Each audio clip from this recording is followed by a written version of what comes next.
This is the International Anthony Burgess Foundation podcast.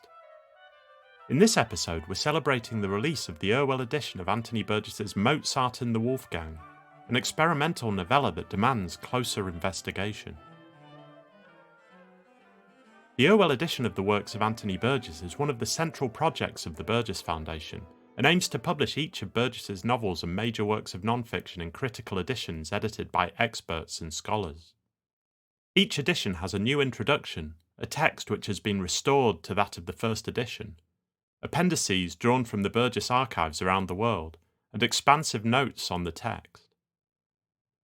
Mozart and the Wolfgang joins a vision of battlements, the piano players, Beard's Roman Women, Puma, Abba Abba, and This Man and Music in the list of titles already published in the Irwell edition. Mozart and the Wolfgang is a strange novella. It was written to commemorate the bicentenary of Mozart and combines fiction, opera libretto, and fragments of film script, among other things. It's set mostly in heaven, where a group of composers debate the nature of music, while episodes from Mozart's life play out underneath. It's a piece of work that shows Burgess's creative ambitions had not faded in the last years of his life. The Irwell edition of Mozart and the Wolfgang was edited by Alan Shockley, and was one of his final projects before he died in 2020. Alan was professor of music at California State University Long Beach, and a much admired fixture of the international Burgess studies community. He had a distinctive approach to interpreting Burgess's fiction because, like Burgess, his interest lay in how music and literature intertwined. This was something he explored in his book Music in the Words, Musical Form and Counterpoint in the 20th Century Novel. Alan was also a prolific composer, whose work often used unconventional combinations of instruments, voices and electronics, including the toy piano and the melodica. His compositions were always thoughtful and challenging, and resonated with audiences all over the world. Alan's edition of Mozart and the Wolfgang was completed by Alan's wife Jessica Sternfelt Shockley, Will Carr of the Burgess Foundation, and Christine Lee Gengaro, Professor of Music at Los Angeles City College. Mozart and the Wolfgang is out now from Manchester University Press. Check out the links in the description of this episode for more information. We join Will Carr and Christine Lee Gengaro in a conversation that was recorded in September 2022. Well, welcome, Christine. Thanks so much for joining us for this special podcast about Mozart and the Wolfgang. This is the latest of the Irwell editions of the Works of Anthony Burgess, and it's probably one of the strangest of the books that are in the series, maybe. It was first published in 1991 to celebrate the bicentenary of Mozart, but it takes a very unusual series of forms, and it's an intriguing and unusual kind of text. At least that's how I found it. But I wondered if we could kick off by, maybe you could just tell us what you made of Mozart and the Wolfgang. Well, when you think about a book like this, it's sort of when you ask, what is this book all about? On the face of it, you'd say, well, it's some sort of homage to Mozart. On the occasion of his the 200th anniversary of his death, and it's going to be, you might make assumptions about what it's going to be, but you'd absolutely be wrong, because there's no way you could guess what it ends up being, which is it's a play, it's a film script, it's an opera libretto, it's a short story. There's so many things in it that what I love about the Irwell editions just in general is the introductions are so comprehensive. It really gives you an opportunity to understand what you're about to experience. And I don't know another author that needs this quite so much as Burgess in these particular books that have been chosen, in this order that the Irwell edition is going in. I feel like Mozart and the Wolfgang and the one that I did, This Man in Music, are two of them that absolutely require guidance. Otherwise, I think you might be lost. Absolutely, that was my feeling about it too. And the person who provides most of the guidance it wasn't us. You and I worked on the finalization of this book, the Yes. final version of the edition. But it was Alan Shockley who started it all off. I wondered, you were very close to Alan. I wondered if you could tell us a bit about him and his work and what he did on this edition. Well, first of all, Alan was first and foremost a composer, and loved literature. So he and Burgess had that in common, and he was sort of endlessly fascinated with Burgess being both a writer and a composer. And this was something that he and I had in common because Alan and I were both musicians. I am not a composer; I'm a musicologist, but we came at it. We came at the subject from a similar point of view, and we're both Americans. We both lived in California. He's from a small town. I'm from a big city, but we found ourselves on the West Coast of the United States, both teaching in colleges, and we had a lot in common. So we obviously were sort of in the same space dealing with Burgess. He taught at the Cal State University at Long Beach. He was the director of the Bob Cole Music Conservatory there, and he was just he was the kind of musician that was equally comfortable in the Western classical art music idiom as well as the avant-garde. He did a lot with toy piano. He wrote 2 books. One of them was about extended techniques on the piano, like preparing a piano the way John Cage did, putting stuff inside of the strings. He had a great sense of humor, and his music had a great sense of humor as well. There's a lot of pieces of music that draw on what one might consider sort of strange inspirations. And he had this sort of understanding of Burgess, the composer and the writer, in a way that maybe no one else had. He had sort of an interesting take on it. I feel like I came close in some ways, but as a composer, which is, like, as I said, something I don't do, I think he really had an eye on what Burgess was trying to do, meshing music and literature together. So just to sort of lay out what happened, Alan did the bulk of the work, I would say, on this edition. Absolutely, really. yes. But it was sadly probably one of the final projects that he worked on. And when he passed away in 2020, he left maybe 2/3 of it behind. And so what you and I and other colleagues at the Burgess Foundation and elsewhere have been doing is finishing it off. And what we've tried to do, I think, is to preserve Alan's approach, to retain as much of the research and ideas that he put into it, but to just to complete the work, so it's a kind of finished edition that the readers can enjoy, and that's what we've got now. And I think it's a fascinating assembly, fascinating kind of kaleidoscope of a book. Let's talk about some of the detail of it, though. I mean, you're talking about Alan as a musician and as a composer, and there's a tremendous amount of music in the book. Of course, there's discussions of different approaches to music by the great composers. Burgess imagines them having these conversations in the afterlife. There's an opera libretto, as you mentioned, and Burgess even attempts to render in prose Mozart's Symphony No. 40, a kind of formal experiment. I wonder, what's the overall impression of music that you get from the novel? What do we learn about music from it?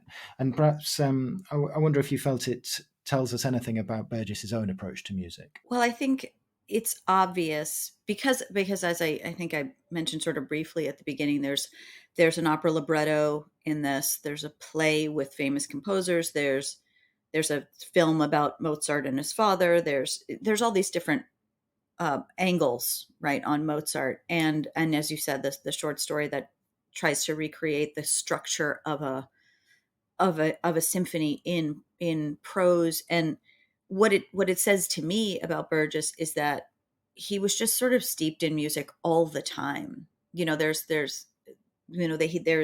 was said that he composed a fugue every day, like I would do a crossword puzzle. And it's something about the way that his brain was wired, right, was sort of musical, and he couldn't get away from it. And this project, which it's sort of Alan goes into in the introduction, whether or not this was part of these things were commissioned from him or asked. It was sort of unclear as to the origin story of all the bits and pieces in here. But the idea that this was a project that really gave Burgess an opportunity to sort of let loose and try all these different things and have all these different things in here that were just going on inside of him at all times. I think he probably looked at something and thought, I could write an opera libretto about that, and then the music to go with that libretto. And I don't know, it just seemed to me to really reveal that creative process of his in a way that I'm not sure anything else quite comes close to this level. It certainly feels very free, I think, and Burgess is willing to try stuff out as well. And he even says at one point, that he's not convinced that the experiment that he's made in writing the short story and using the form of Mozart's symphony, he's not convinced that that works as as an approach to writing, and that forms part of the text. And then he introduces characters called Anthony and Burgess who comment on the opera, and they say it's gibberish, and they say this kind of thing. So there's a lot of sort of reflexive. There's a quite reflexive approach to the text itself as it goes along, and you're invited to think many different things about it, I suppose, as you're reading it. But Burgess, to me, doesn't give a sense of kind of uncertainty about what he's doing. I get the strong feeling that he's trying things out, seeing what works, improvising maybe. At the same time, though, there are some quite elaborate formal structures that he explores, and Alan, in his introduction, goes into this in some detail. Talks about the musical forms, I suppose, that Burgess applies to his writing. I wondered if you had anything to say about that kind of thing. Do any of Burgess's formal and musical experiments work in the novel? Well, it's so interesting to kind of, when I started studying Burgess, when I started studying Burgess texts more in a more academic way, which is, it's got to be almost 20 years now. You start to think, oh, this particular work is very musical, or that particular work has sort of musical ideas in it. But when you sort of, come back and see the big picture, which I think a book like this tends to do, because it's sort of very much towards the end of his life.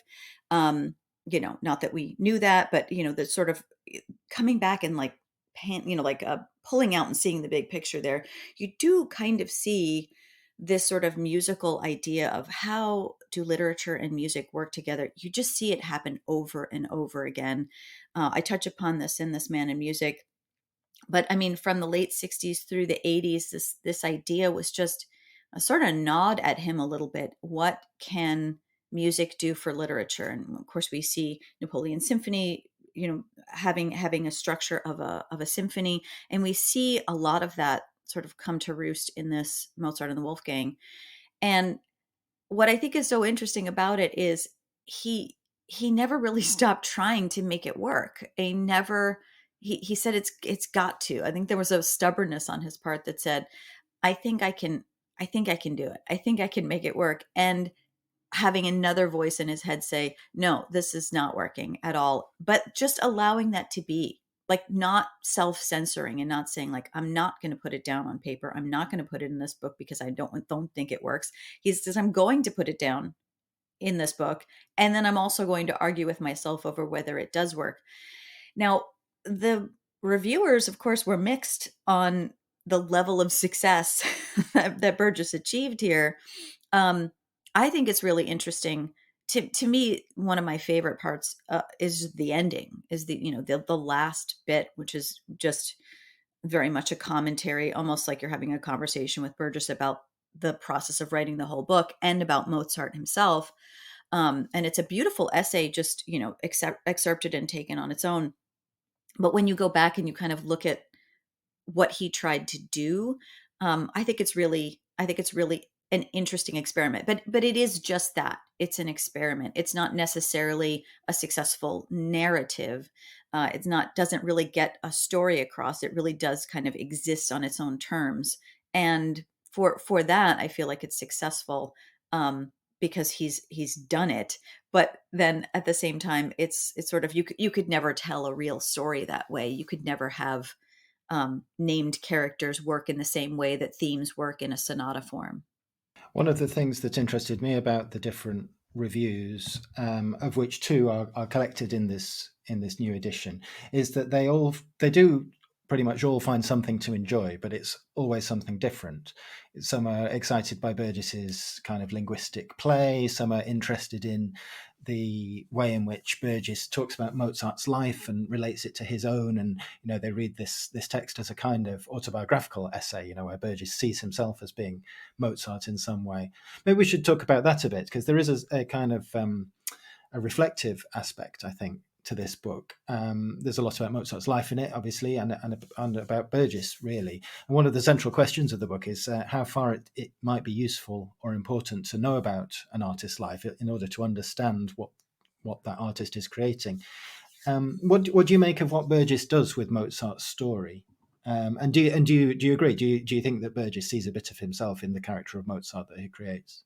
Yes, I absolutely do. And what I think is so interesting is something that Burgess says towards the end, is that musically, he was never really, he could never, he tries to say that it did not fit into his sonic universe, right? Mozart didn't really have a place there. We knew who he was and he was important, but it wasn't like something he felt passionately about. He wasn't like a huge fan. And part of it was because it's beautiful music, but it does not tend to be interesting from a like a constructed standpoint. It's very formulaic, and not to take away from its beauty in any way. It's very beautifully constructed, but it does not tend to have that sort of deep, dark, interesting secrets, right? It sort of wears its heart on its sleeve. It's very obvious what's happening, and he just couldn't find a place for it, in what he loved and was interested in.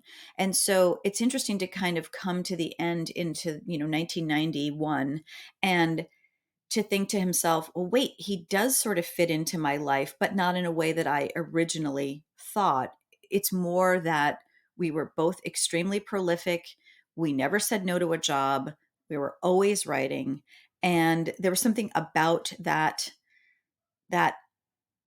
ability to just write anything, anytime, and just sort of like, there was never a writer's block. There was never a hemming and hawing. It was just sort of like the work flowed out of them.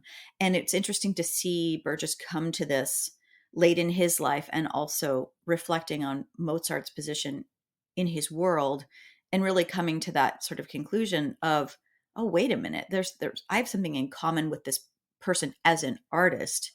And while I think one does not have to know about an artist outside of their work to enjoy their work, to me, I mean, for heaven's sakes, I'm a music historian. It's always enhanced my enjoyment so much more. And everything I learn about Burgess makes me respect him and love his work more.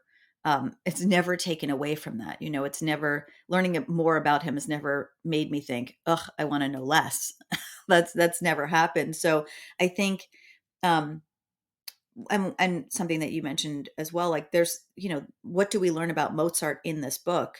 I think he really wanted to get to the real story. I think he mentions Schaeffer's play Amadeus by name to just say, this isn't really telling the story. It isn't really getting at the realness. And even with a sort of fictionalized version, I think he was trying to get to a more real version of Mozart than we had seen before.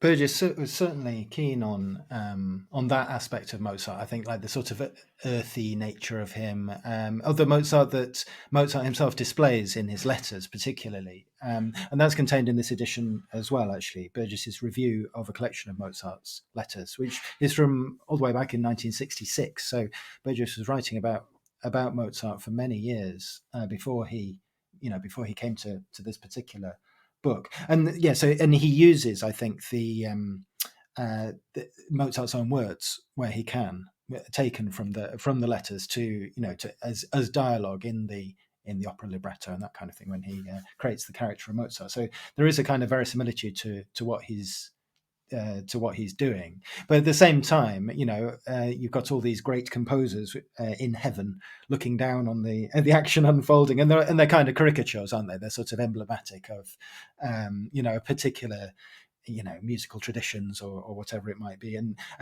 Burgess manages to find room to include the kind of the famous anecdotes about each of the composers. So Wagner's appearance is disparaged, for example, and Beethoven is this kind of cranky older figure, that sort of thing.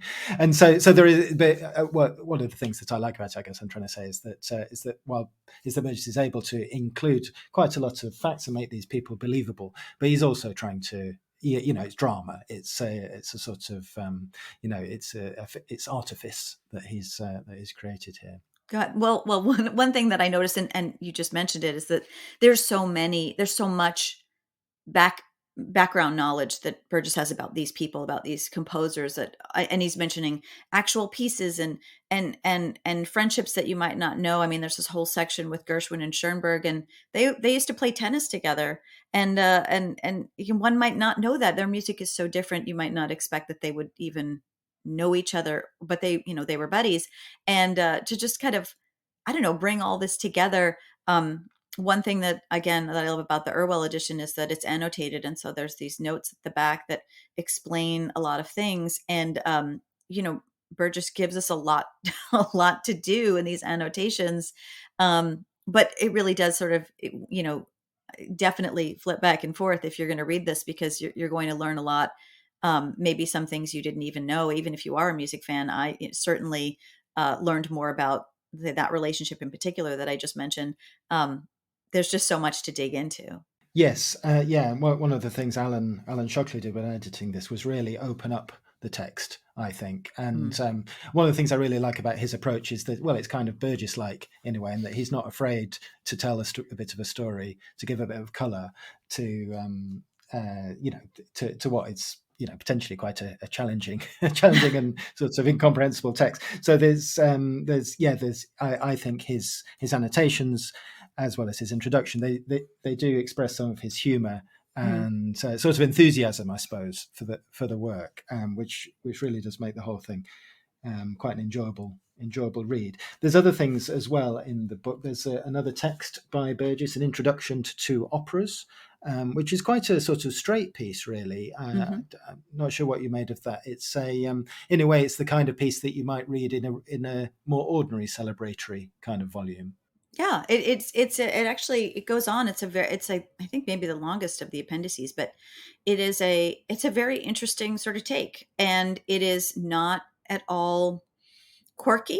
It is much straighter. I mean, of course it's Burgess, so it's a little bit quirky, but it just goes into this sort of introduction. There's a lot of history in it. There's a lot of musical understanding in it, and it was sort of refreshing to kind of see that. And I like that we included it as one of the appendices, because I think it's it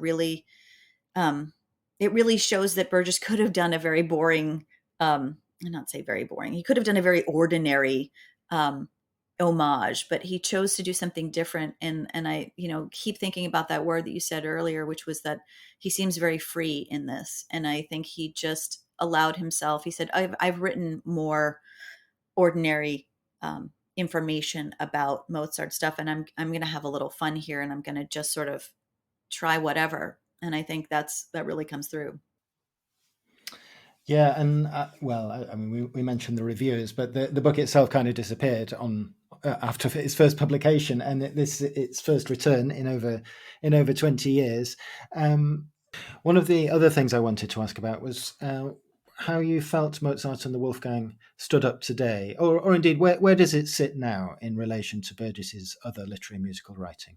Well, I have to say, and I may be biased about this, but I feel like this and This Man in Music are so great together, because in This Man in Music, he talks a lot about what can music give to literature. Literature has given much to music, right? We've set operas, and we have poetry set to music, and we do all these things. But what about the other way around? What can music give to literature? And I mean, that's a central question about that book. And I feel like he really does sort of go into that in itself. And it takes him 7, 8 chapters to get to that question.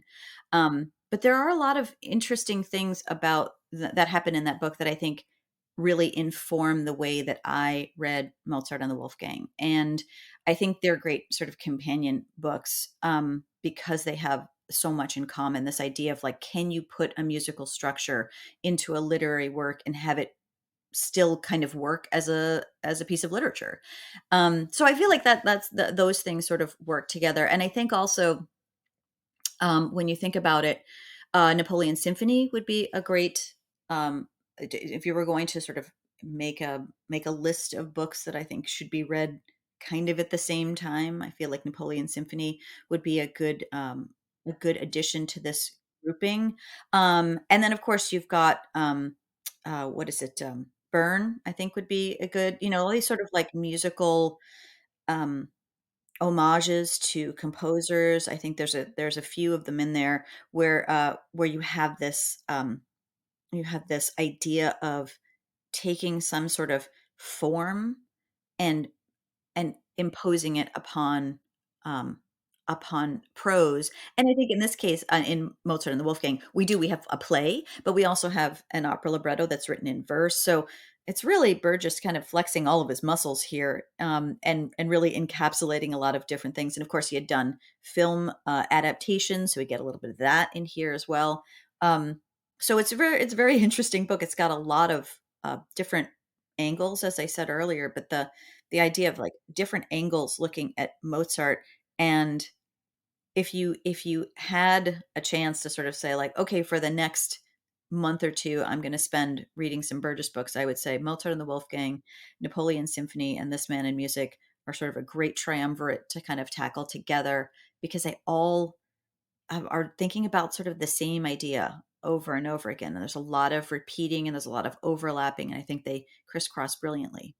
Yeah, I completely agree, and I think that point about the different forms that Burgess is using in Mozart and the Wolfgang is really important in that context, because it's like he's grappling with the fundamental idea, with the thing at the heart of the project, but in these different, using these different techniques in these different ways and seeing what works. And you kind of get the impression that in the end he's not quite sure if any of them do, but they all have their moments, I would say, and they certainly do in Mozart and the Wolfgang. Oh yes. So going back to the beginning, I mean, maybe we should finish by mentioning Alan again, because for me, I found when I first read Mozart and the Wolfgang, I found it a bit incomprehensible. I found it a bit tough going.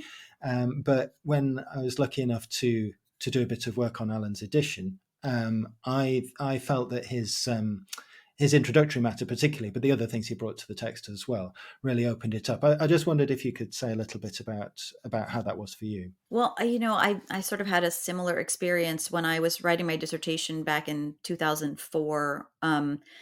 I was looking at a whole bunch of Burgess books, and it was about Burgess and music, and so I thought, oh, Mozart and the Wolfgang, right? This is on the face of it something that's going to be very useful to me. And of course, I opened it up and saw Beethoven talking to Mendelssohn, and I immediately thought to myself, what am I looking at? And I worked my way sort of through kind of kind of flipping through it, and really just ended up putting it back and thinking, well, this isn't really going to help me right now, but found myself kind of drawn back into it.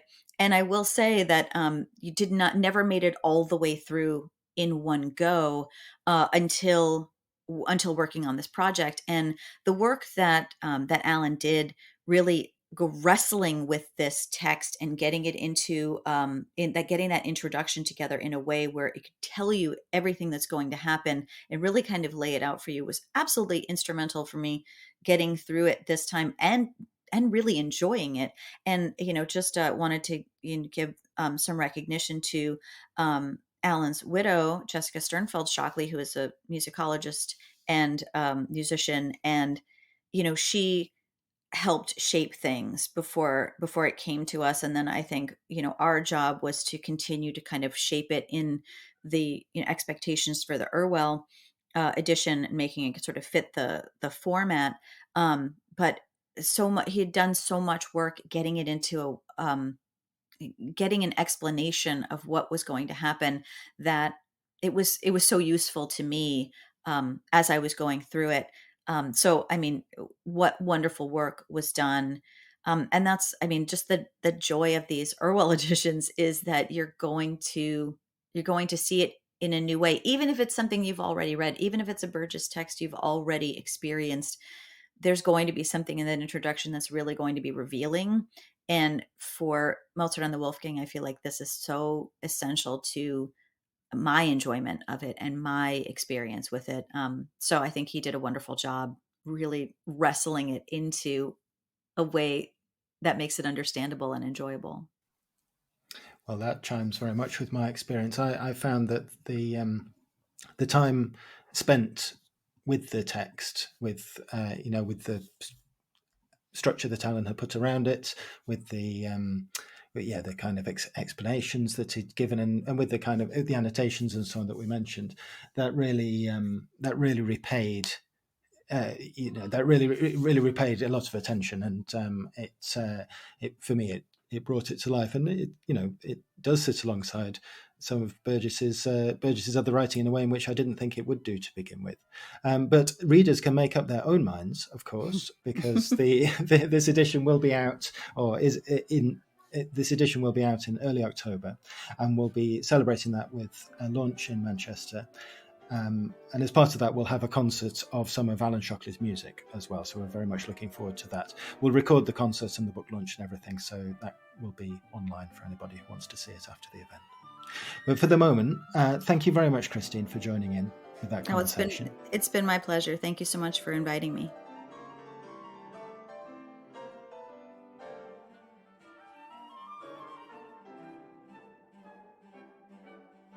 You've been listening to the International Anthony Burgess Foundation podcast. Mozart and the Wolfgang, edited by Alan Shockley, is out now from Manchester University Press.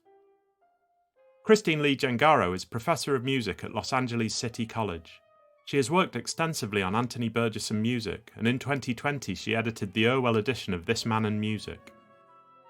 More recently, she has written about the music of A Clockwork Orange, with 2 chapters forthcoming in Gender, Power and Identity in the Films of Stanley Kubrick, published by Taylor and Francis, and Anthony Burgess, Stanley Kubrick and A Clockwork Orange, published by Palgrave. She's currently working on the early days of film music. Check out the description of this episode for more information and all the relevant links. For more information about Anthony Burgess, and to find out how you can support the work of the Burgess Foundation, visit www.anthonyburgess.org. If you've enjoyed this episode, why not leave us a review and subscribe wherever you get your podcasts?